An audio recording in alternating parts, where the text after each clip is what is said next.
It's another episode of the Pin High Podcast presented by Golficity. This week we had Kevin Na win at the Sony Open. So we'll be talking about that. We'll be talking about how Ralph Lauren dropped JT, where he might end up. And we'll finish off the episode by going into some American Express DFS and betting picks. So let's get into it.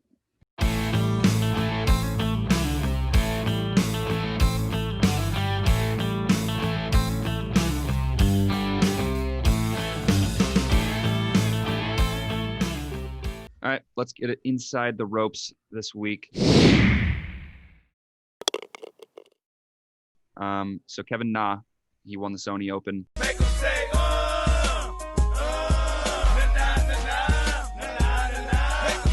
kind of came out of nowhere on Sunday. It wasn't a scoring day, but he went 5 under. I think it was actually on Saturday where he shot a really low round. Yeah, but on Sunday, like it wasn't really even like a big scoring day at all. Like no, not at all. I mean, I think he set himself he set himself up on Saturday to kind of come in on Sunday and play okay and end up winning. There was a lot of people in the leaderboard just kind of like bunched up there. Well, here's the thing. So like I think Kevin Na won this tournament like just as like a little bit more than Brendan Steele lost it. Like Brendan Steele 2 years in a row now at the Sony Open has absolutely blown like a 54-hole lead. I think he shot 1 over on Sunday and with an eagle. Yeah, I mean that's not very good. I mean, Kevin Na he had a 61 on Saturday, which is pretty good. Oh my god! He was like he was very close to like he had an outside chance at a 59 on Saturday. So yeah, and like, that was just insane. He was in the final group, and it seemed like he was the only like. I remember I didn't watch the whole tournament. I watched the final hole, but I saw Niemann was a few shots behind until he made that shot on 17.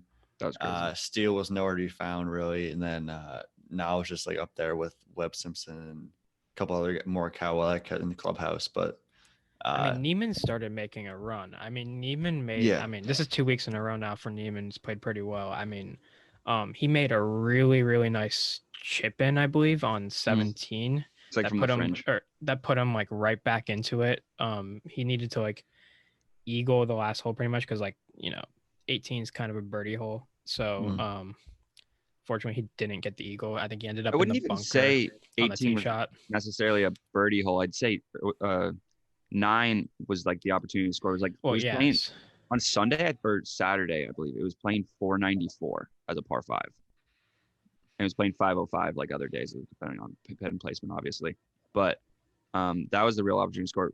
A lot of guys were like missing their shots right on the par 5. 18th, and like the pin was like tucked back right, so that was kind of messing them up. Like Webb Simpson kind of botched the 18th hole. All right, so obviously Webb Simpson kind of botched down the stretch, not down the stretch. Down the stretch he was playing insane. He had an eagle on 9. I had him plus 163 on my Golficity Bets article to make an eagle this week. So shout out. That's huge. Yeah, a lot of people made eagles. I mean, even Kevin Na made eagles. That was my best bet though. Best bet plus 163 on that article. It's a pretty good bet. Yeah. That 9th hole was very eagle friendly. Yeah. But anyway, who else played well this week? I mean, Colin Morikawa played pretty well. He did. I mean, there's a lot of people there. Niemann's like as we said last week. Niemann's gonna be a star on tour this year, in my opinion.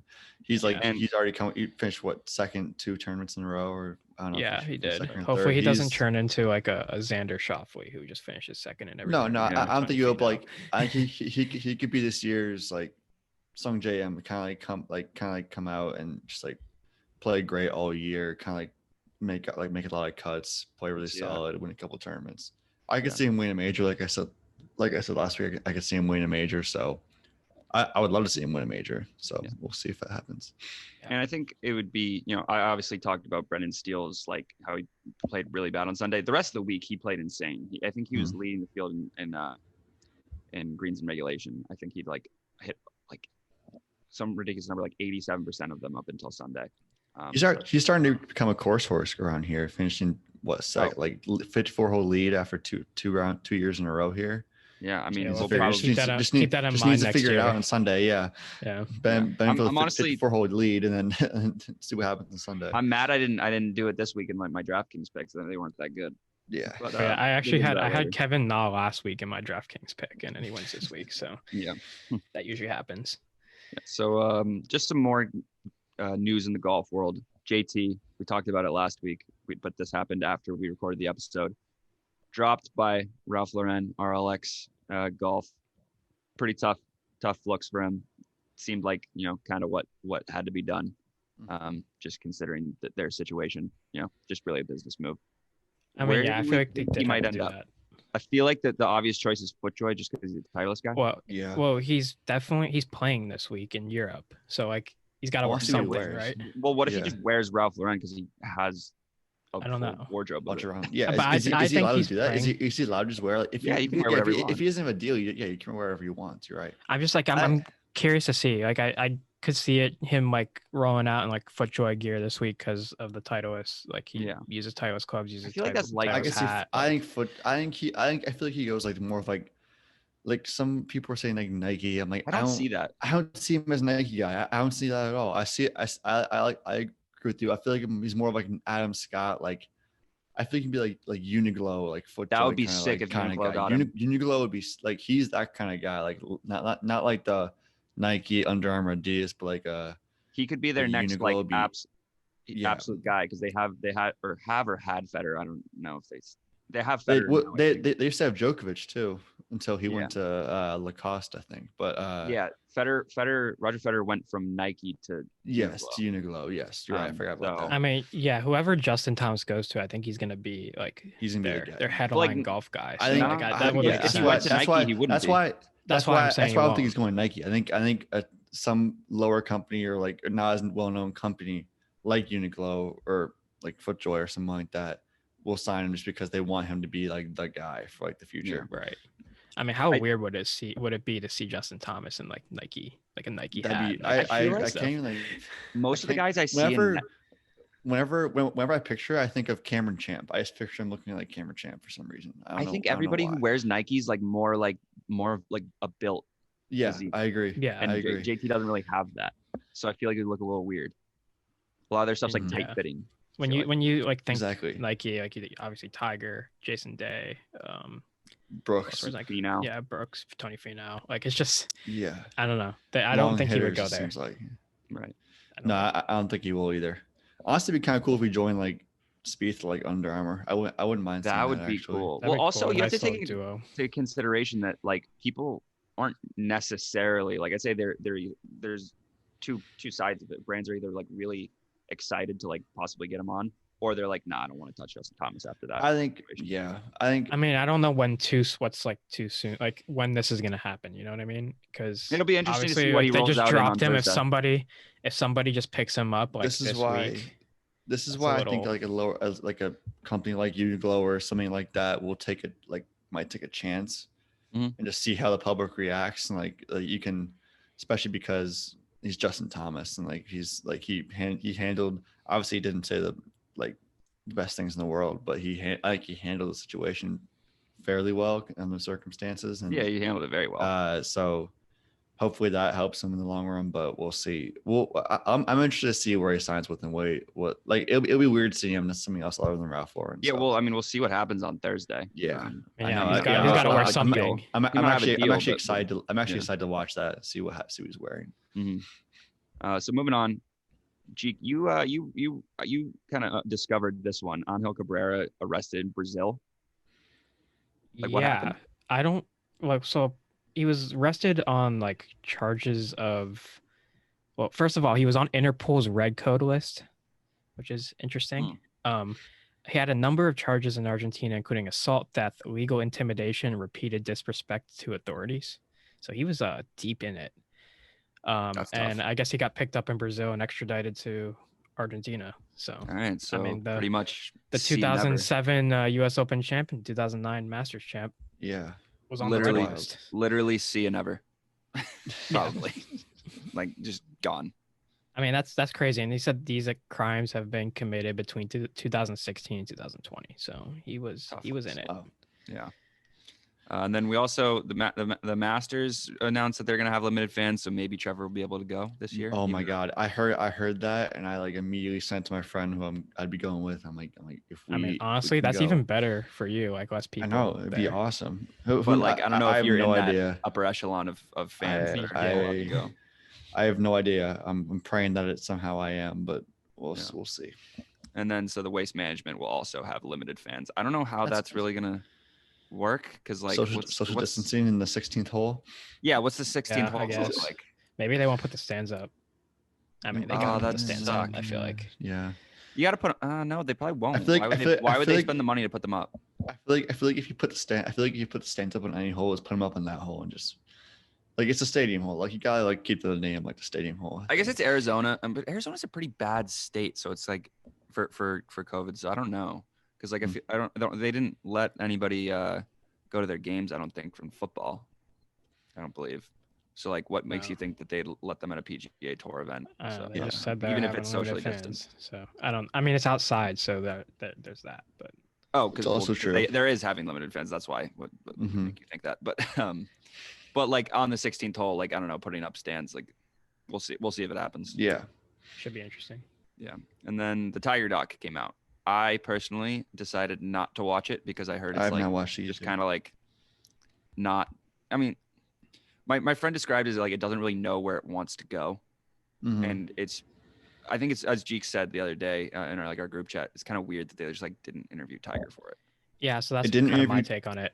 They didn't interview Tiger, and I also heard like it's like doesn't really go into. It's been like I heard it's been like 2 minutes at the end going over like his like Masters victory or something like that. Like all this bad stuff happens, and you don't even talk about like the absolute highest of highs, like coming back and like doing like I think one of the best sports moments of all time, like of all time, top 3. Yeah, probably. Like and you don't even like mention that. And you're like I feel like that's. When people heard that, I feel like that immediately turned them away from watching that because like you want to see that. I was excited to watch it, and then I heard all those things. I wanted to watch it, like watch his like rise. I wanted to hear Tiger talk about like his rise and what his thoughts were and stuff like that. But like, they didn't even like interview him. So like I watched the entire thing, and like my take on it is like you kind of said before, like they didn't even like Tiger wasn't interviewed in this. Like I wonder how his camp like feels about this whole thing. Like I don't think they like it that much. He can't think it's. And then my other take on it is that this is something that would have been really good like 5 to 10 years from now. Like if they did it 5 to 10 years from now. But like obviously right now, like a Jordan doc. This would be better honestly, as a Jordan doc. A Jordan doc would be a Jordan doc kind of thing would be. I would 100% watch. But like you would have to sit Tiger down and like talk to him, not talk to like all these people that like I think you would not talk to him anymore. I think you would talk and like Tiger would talk. I mean, all the people that they interviewed were like friends of Tiger, and then like all of a sudden Tiger just stopped talking to them. Like they interviewed like Stevie Williams and like his ex like mistresses and like his friends from like his girlfriend from high school. Like that was an interesting one. They were all like yeah, like Tiger doesn't talk to me anymore. Like my roommate was telling me about the girlfriend from high school, and like that part was like pretty like interesting. So even though I think damn bringing up all those people though is weird. Like his friend from high school was like one like Tiger had like the crash and everything, like the whole like golf club out of the car, all that stuff. And she was like, I reached out to him and all that stuff, and he wouldn't like talk to me. Like we used to talk like every day, and then like I haven't heard from him since. Like he just deletes people out of his life like that. And like Stevie Williams was like he was my best man at my wedding and like stuff like that. But like once he ended our relationship professionally, he ended our relationship outside of golf as well, and I don't talk to him. So it's pretty crazy. And maybe our new goal can be campaigning for a new one in like 10 years from now. Yeah, we'll hit up Tiger and we'll see if we can put something in the works. Hit up ESPN. ESPN, yes. Do yes. A Tiger doc on him, like an actual one. You could probably do it, stretch like almost 6 parts out of that. Maybe like 4. You can make it because there could be the like childhood, the rise, and the crazy crash, childhood, and then the demise, and then the absolute the comeback. Yeah, I would love to see something like that, like including like his like success, like or including his like on the course, right? Like I'm sure they'll have something else later. I'm sure they will too. It's too early to do Tiger. I don't think any like director, filmmaker, documentary maker, whatever it is, would not want to have something like that, like or not want to try to make something like that. Yeah, be especially a part of that. ESPN or HBO. Mm-hmm. Yeah, especially after the Jordan doc literally got so much praise. Yeah. So on that note, let's move into our Monday hypothetical.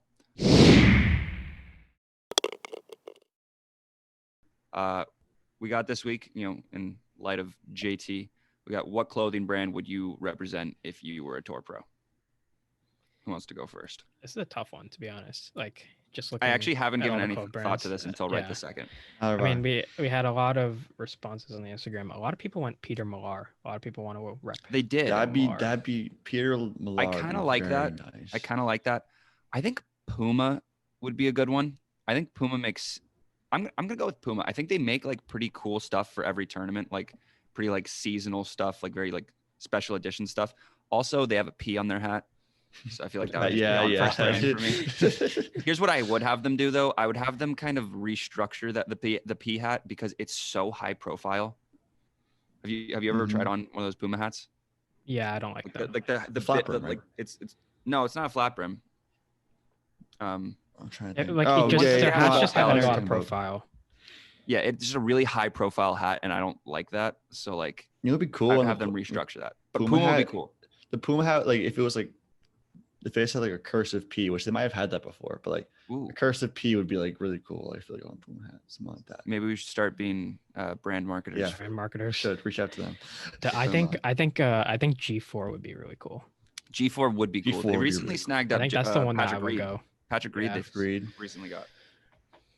I have their shoes. Their shoes are awesome. So, I might go Ralph Lauren. Justin Thomas always had some pretty nice outfits. Like they're always like kind of interesting. Some of them like that. Yeah. And no, they're definitely kind of interesting. But like he also had like I mean, they're like had such high quality like quote clothes and everything like that. And he was the only guy like on their brand pretty much, or one of the only guys, like him and like Billy Horschel or something like that. And a quick little honorable mention that none of us mentioned that we probably should mention. Yeah. Roback. Yeah, we haven't officially announced anything, but we got something going with Roback officially, guys, and you might be able to get some discounted merchandise from them. Yeah, that's as much as I'll tease. Yeah, we'll put it out on the Instagram and Twitter. What is see it on Instagram this week? Yeah, kind of random, but what does like Justin Rose wear? He always has some interesting shirts. He wears Bonobos. Bonobos is cool. Yeah. All my golf pants and shorts are actually Bonobos. They're nice. The only pair of Bonobos like the floral shirts tight fitting. I don't like them, but that's just the fit. What was that? He wears like those floral shirts that are like kind of fire sometimes. Yeah. Puma also is Ricky with like the crazy outfits too. You would exactly. Yeah, that's why I'm definitely going. You want the Puma. Yeah. The Puma crazy outfits. Yeah. You could be. I think the shoes are cool too. Oh, the shoes are awesome. And you some of them are a little. You can be the new Ricky where you wear all orange on Sundays. Nah, I'd go with a different color. Oh, that's another kind of hypothetical. What color would you do if you were Ricky? If you were the next Ricky, like what would be your color? Like Tiger Red, Ricky. I mean, orange. You can't really choose red. So I think I'd go with a light blue. Ricky wears red. He wears orange because Oklahoma State. Yeah, that's why. So like, yeah. I think I'd have to wear orange because of Syracuse. This is 100. Yeah, exactly. I'm not gonna lie. It's 100% true. When I was like super young and Tiger wore like red and black on Sundays, I wanted to wear orange on Sundays because orange is my favorite color. Like back when I was like super young, I wanted to wear orange on Sundays, and then Ricky did it, and I loved Ricky for it. And then I realized. I go with pink. I think pink. Interesting. Pink's a good Sunday. You do have some pink stuff. I'd probably go. You should go scarlet. I'm going garnet. Oh, is it Garnet? Garnet, yeah. South Carolina. Garnet red. Garnet. Yeah. So it's close to Tiger, but not entirely Tiger Woods. So pretty damn close. Yes. But because I feel like his is even like kind of like a darker red sometimes. It is dark. Yeah, you're right. Tiger does wear darker red sometimes. But I don't know. It's technically different. So on that note, let's move into who's hot, who's not this week. I mean, once again, Joaquin Neiman, like, stayed hot. Honestly, wasn't expecting him to tear it up again like he did, even though he struggled at points on Sunday. But I just he's really solid right now.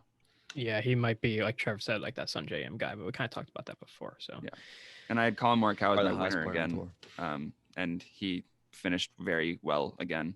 I might just have to keep doing it in tournaments he plays in, but I don't think he's playing this week. He's not, but yeah, he played well another week. Maybe he'll go on that crazy like non-missed cut like run again. So, yeah, I mean he's so solid. He's so consistent. Yeah. And then who's not? You want to go into this one? Yeah, so I'm gonna go with Matt Kuchar. Just looking at besides the QBE shootout, which we don't really count because that's just not a real tournament. Like, no. Matt Kuchar was cut last week, and he hasn't finished higher than top 30 this season. And he's been cut number of times. And then just going into last season, same thing. He hasn't finished in the top 30 since the Northern Trust. So he's not. Has Matt Kuchar played in his last Ryder/President's Cup? I think so. You can always have a good year though. And you could always have a good year, but there's so many good US players. He was the one who clinched the President's Cup. Not gonna lie, I would like to see a Kevin Na on the Ryder Cup team. I've seen a lot of murmurings about he's that. a really, really good putter, and that's just like that would be. He's definitely a good locker room guy too. Yeah. Has he ever been on one? I don't think so. I was talking to my roommate today. It's a shame that he's never played in the U.S. team. Victor Hovland is going to be on Europe. That sucks. Yeah. Yeah, I knew. He's from where is he from? Denmark? No, not Denmark. He's Norway? From Norway. Yeah, the other one. Yeah. Close on the flag. Then the other who's not, I went with Henrik Norlander. Speaking, he kind of had a good run last year. Henrik Norlander is Swedish. He had a good run last year, and kind of at the end of that run, like ever since, he's played pretty bad. So he did have that really good run. I feel like I always just like think of him as good because he's been playing bad. He's been cut in his last 4. He's been cut in 6 of his last 8. So yikes, not a good run. So let's move into People's Champ of the Week.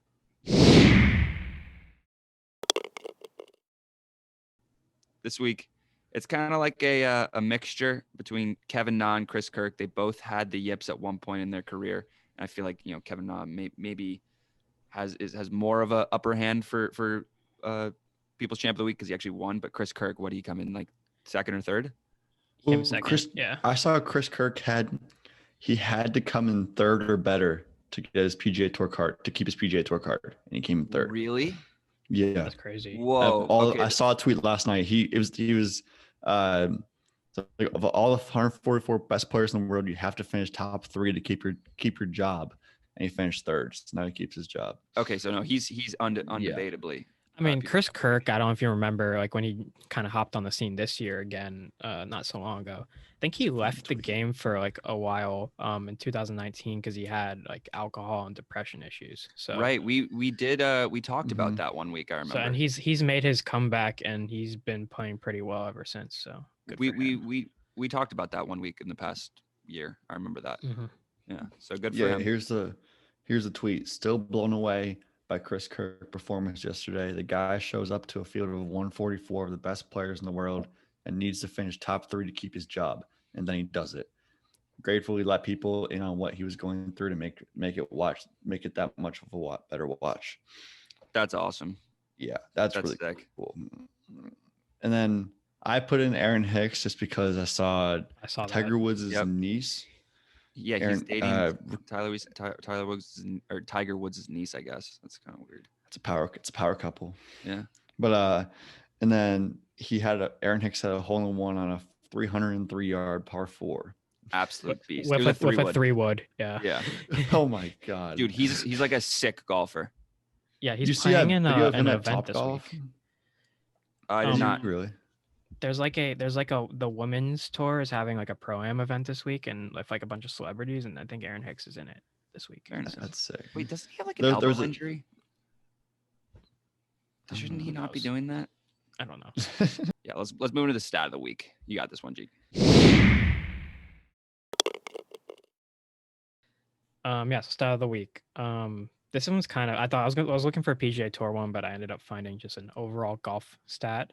So since the start of COVID, the amount of tee time registration has actually gone up 60%. So that means 60% more people are playing golf now than in 2019. Yeah, I don't doubt it. I mean, golf has been sick for the golf industry. Yeah, booming. And I've said this before, but like literally, like the junior tour membership for like the Central New York PGA went up 102%.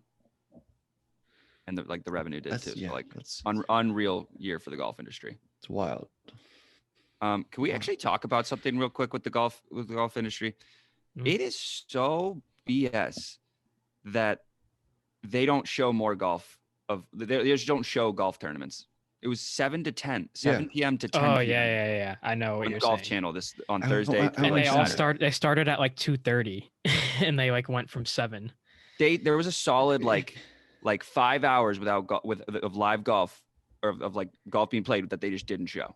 And like I'm paying for like the PGA, like NBC Sports Gold, like PGA Tour Live, and they didn't even have it on that. Too. Yeah, and they don't have it on that. Yeah, what's good with that?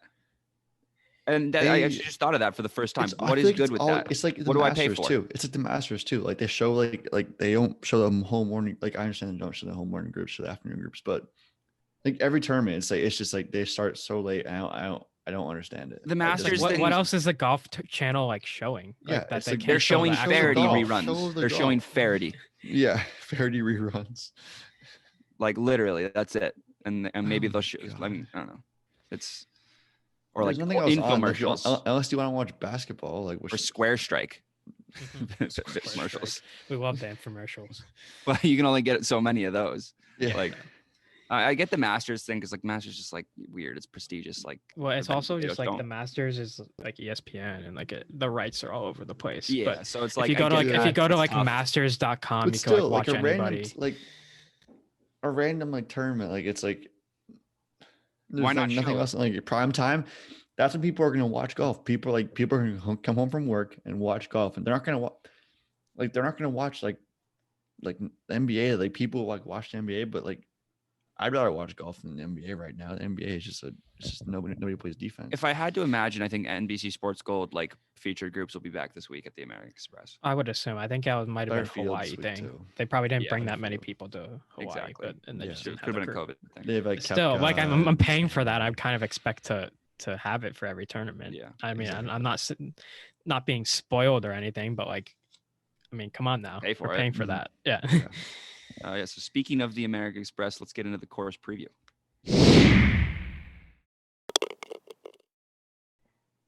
Okay, so course preview. We have the American Express this week, previously known as the Career Builders Challenge.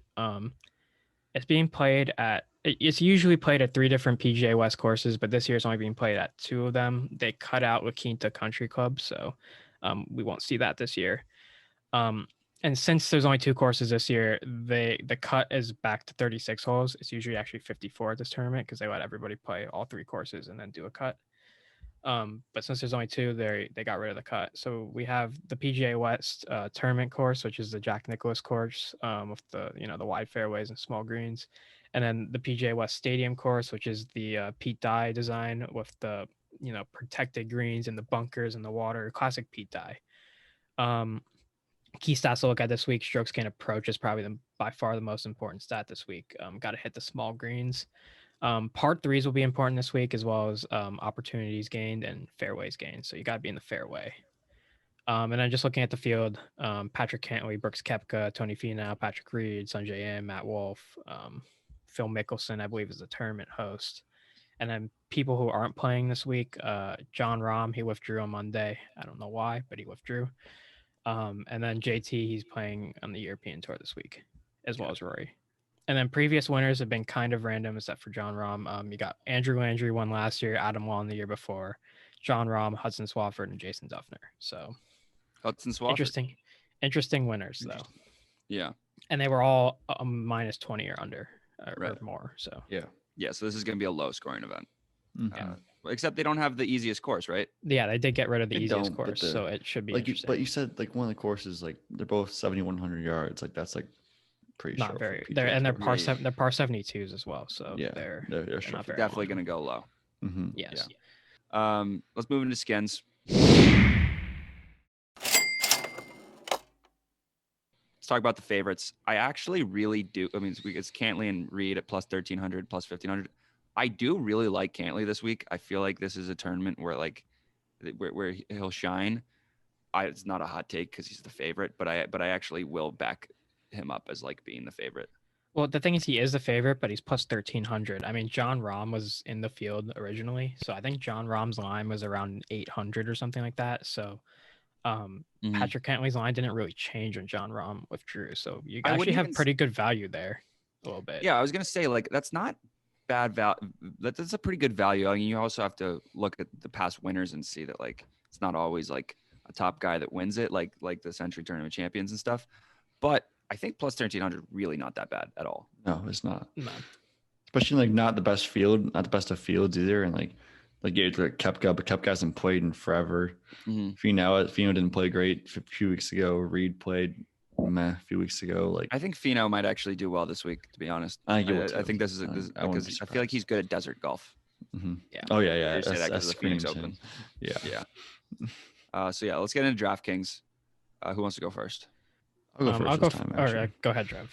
So my first pick, I'll go Cameron Champ, 8,900. Not the best of stats, but he finished T21 here last year, and he's 33rd strokes gained tee to green. And because of shorter course and one of the courses wider fairways, I think he'll take advantage of that with his length, and he'll have plenty of eagle. I think he's like third in the on PGA Tour in eagle or birdie percentage or something like that. So if he hits in the fairway, and he obviously will hit it a really long way, so he could easily take advantage of some of the shorter holes or par fives. Okay. I'll go next. First of all, last week, pretty solid week. Henley finished T11, and Thompson, who was like a value play, finished 6,800, right? Yeah, T25. So hope you put those picks in. Solid. So usually I go high, mid, and then like a low guy. I'm just gonna go two guys kind of in the middle. So my first one is gonna be Doc Redman at 7,500. He's 46th in strokes gain approach, 19th in strokes gain off the tee, even though he really isn't that long. So he's very accurate. He had a T4 at the Bermuda and a T3 at the Safeway already in the 2021 season. And he finished T29 here last year. So you kind of lean towards the strokes gain approach guys, the good ball strikers this week, and Doc Redman's one of those guys. So I think he could finish pretty well. And that value is pretty rock solid, 7,500. Yeah, agreed. So for my high guy, I'm going Scotty Scheffler. He's 9,500, which still it's not like it's up there at the top, but it's not like really breaking the bank. He's really good right now. He's a lot of the guys I feel like like a lot of reporters and analysts have been saying that like this could be a big Scotty Scheffler year.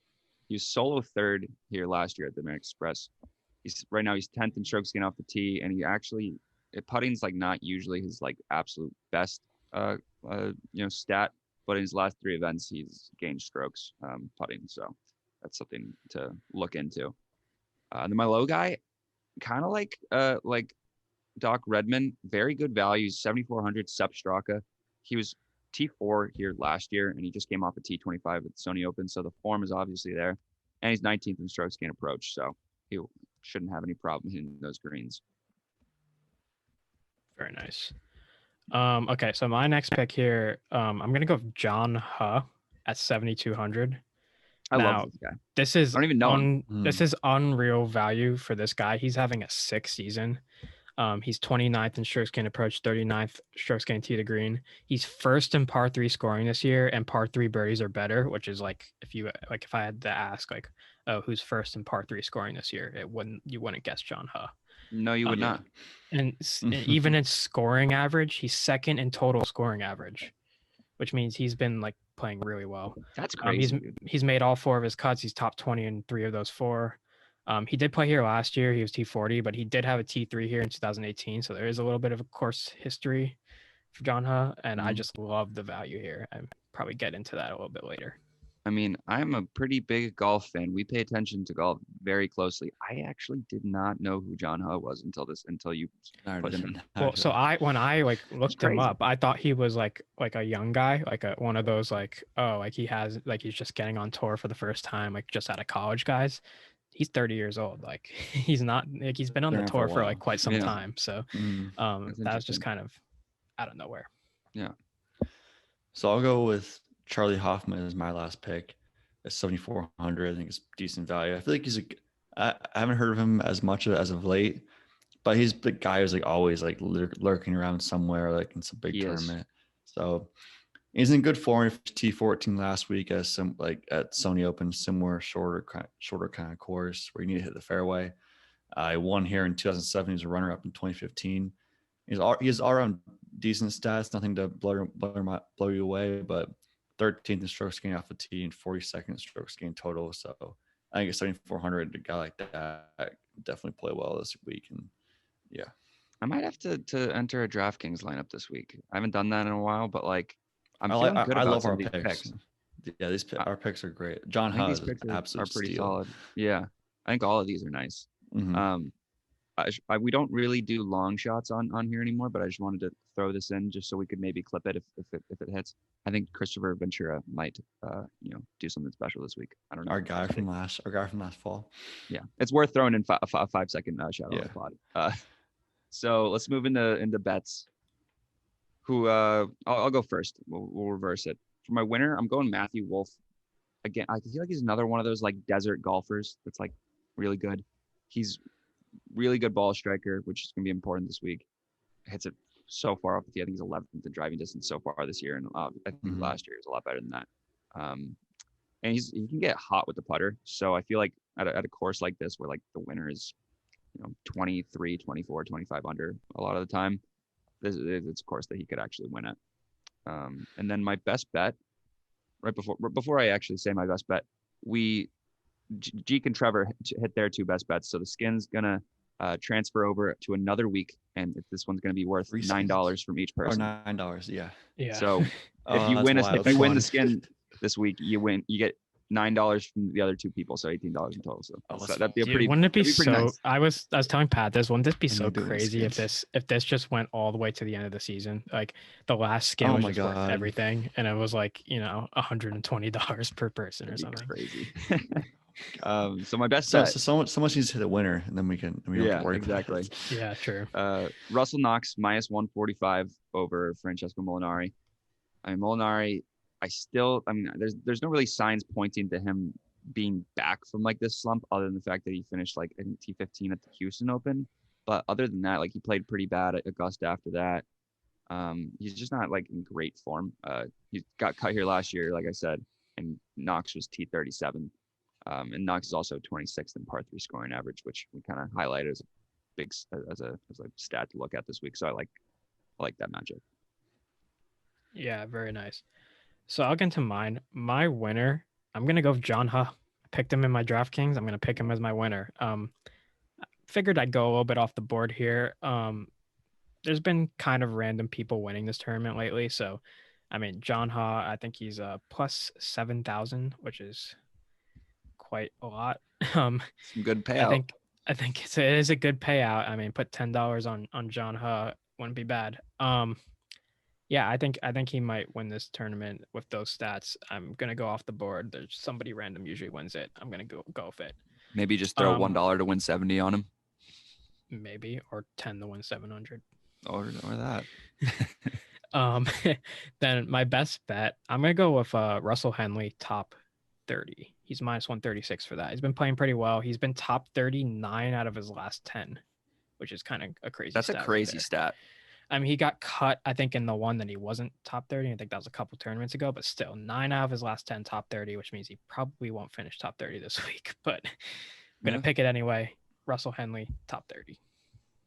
All right. So my winner, completely gut feeling, looked at the odds, saw the first name I really liked, and it was Paul Casey. Good ball striker. I don't know when the last time he's won the tournament was, but he's due for a win. And it's a little bit of a weaker feel. I think if he strikes the ball well, it could easily be up there. And it's just a gut feeling. at 4,600. I think it's not a bad value at all. And my best bet, I'm actually going to change mine to top 40, John Ha top 40 plus 110. Oh, so okay. I'll go with that. I originally had Hadwin plus 2025 top Canadian, but he's not playing too great recently, even though he played well here before. But I'm gonna go John Ha. It seems like a lot better value instead of Hadwin. So John Ha top 40. I'll type that in for you. Top 40 plus 110. I like how I like that. You kind of just adjusted. Exactly. Yeah, on the fly there. The only thing about this is what happens when we're all on like one guy. Yeah, he's gonna come in last place. He's gonna shoot 79 on Friday or something like that. And then who was our first round leader last week? I know it didn't hit. I think it was Ryan Palmer and he didn't hit. Right. So this week I was thinking like someone along the lines of Finau or Scheffler. What were you guys thinking? The odds aren't out on it. I was about to say I came with fun first round leaders. Yeah, the odds aren't out on Draftkings Sportsbook right now. So I mean, I think somebody who's on that course, the Nicholas course first, will be the first round leader. Okay. Couldn't tell you who's on what course, so I kind of feeling who do you have written down? I kind of like Patrick Reed a little bit for a first round. I could see that. Let's go Patrick Reed. I would assume that would be somewhere in the plus 2000s. Yeah. Right. Yeah. He's like plus 1,500 to win. Oh yeah. He's yeah. Well, I mean, you'll know by the time you listen to this episode what the odds are on that. Probably we're recording on Tuesday, but we'll see. And then we have a bonus Abu Dhabi HSBC Championship winner. Like we're all gonna pick just because it's a really good field. I'll go quick. I'll go first, real quick. Go Mike Lorenzo Vera. Don't ask me why. He's 55 to 1. Mike Lorenzo Vera. Actually, I'll tell you why. He's my guy. I remember I faded him so hard at like a PGA championship or something because I didn't know who he was. And he's French, right? He played sick at the PGA. He played sick. Yeah. And he's got like he almost has like a mullet. It's like greasy, like French hair. Yeah. He looks like a diesel. French. I like him. I went with Tommy Fleetwood plus 1,200. He's kind of my guy. I love him a lot, and I don't know. The rest of the field, besides there's like Rory, JT, Fleetwood. Like besides that, it's like Martin Keimer's are the next best odds. So I think he's one of those. I felt like that was weird that Martin Keimer's that high of odds. Exactly. He's a horse over there. I was like, okay. Yeah, he plays just a horse over there. Him and Lee Westwood are sick in Europe. Yeah. You're right, but anyway, I'm gonna pick Justin Thomas, the favorite, plus 625. Jeez. I feel like he didn't go to Abu Dhabi to finish like second. Like he went there to win. No, so I think he might be locked in this week. He had a bad PR week. He's got something to prove, and I literally just think he's going to dominate this week. I think he's going to crush the field. Mm-hmm. All right. Let's go in the clubhouse. What are we doing this week? We didn't really come up with anything for it. We kind of forgot. We didn't. I'm just looking at this now. Let's come up with something on the fly. Quick brainstorm. 10 seconds. Doesn't even have to be a par 3. Just something cool. I mean, we could do par 3 of golf clothing brands to keep the episode. Sure. Yeah, let's do it. Yeah. Let's okay. do it. Off the top of my head, I'll go first. Is it clothing brands? Yeah, I'll go clothing Nike. Clothing and apparel, whatever you want. There's a lot of them. Yeah. I'll go Nike. Okay. I'll go G4 just because that's what I had before. So G4. I'll go Ralph Lauren and FootJoy. Okay. And then I'll come back around with Roback of the dog logo. I was gonna do that. Yeah, Roback is good. Yeah. I'll go with Peter Millar, just because solid brand. And then I'll finish off. I mean, I guess I said that Puma would be my number 1, but like I want to go off the rails with this one. I'm gonna go with Malbon. Have you guys ever heard of Malbon Golf? I have. No. Yeah. They do like they're Malbon. They do like merch drops kind of with their stuff, and they like do collabs with like Nike and stuff. They have awesome stuff. Malbon is like really cool. It's like kind of new age, like monthly merch drops. Like Nike Golf. Yeah. Yeah, I like cool that stuff. I was thinking about getting a beanie from them recently. I'm gonna go I'm gonna go from Lululemon because I love their golf shorts. They have like the best golf shorts. Don't you just wear regular Lululemon? No. Like the actual shorts that they have too for golf are actually insane. They're so comfortable. I should get those. I don't have very many good pairs of golf shorts for whatever reason. I'll go with Bonobos just because I have a bunch of their shorts and pants, and Justin Rose wears them and look pretty cool. So I'll go with that. Sounds good. That was a nice off the fly par 3. We went really It was a quick one too. It was easy. Quick one. Yeah. So on that note, I guess we'll talk to you guys next week. We actually have the Farmers Insurance Open next week. I know that's a pretty big tournament. I like that. Big tournament. So yeah, we'll see you then. We'll give you picks for then after the American Express.